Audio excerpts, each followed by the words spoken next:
Astro TV viewers மற்றும் subscriber அனைவருக்கும் என்னுடைய பணிவான வணக்கம். நாம் இந்த பதிவில் பார்க்கவிருப்பது இந்த வார ராசி பலன்கள். மார்ச் 4 முதல் மார்ச் 10ஆம் தேதி வரைக்கும் உண்டான பலன்கள். கன்னி ராசி அன்பர்களுக்கு இந்த வாரம் முழுவதும் எப்படி இருக்குன்னு இப்போ இந்த பதிவில் நம்ம பார்க்க போகிறோம். வீடியோவை ஸ்கிப் பண்ணாமல் முழுசாக பாருங்கள். இது வரைக்கும் நீங்கள் நம்ம சேனலை சப்ஸ்கிரைப் பண்ணலாம், இப்போ சப்ஸ்கிரைப் பண்ணிக்கோங்க. அப்போ தான் நான் போடுற இது போன்ற பதிவுகள் உங்களுக்கு உடனே வந்து சேரும்.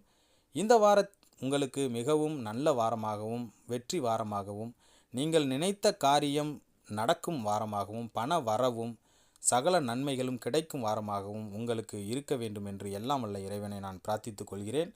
இந்த மார்ச் மாதத்தின் முதலாவது வாரத்தில் திருக்கணித பஞ்சாங்கப்படி நவகிரகங்களின் சஞ்சாரத்தை பார்த்தால் சூரியன் கும்பம் ராசியில் இருக்கிறார், செவ்வாய் மகர வீட்டில் அமர்ந்திருக்கிறார், புதன் கும்பம் ராசியில் இருக்கிறார், மார்ச் 7ஆம் தேதி மீனத்திற்கு இடம் மாறுகிறார், மேசத்தில் குரு சஞ்சரிக்கிறார், சுக்கிரன் மகர ராசி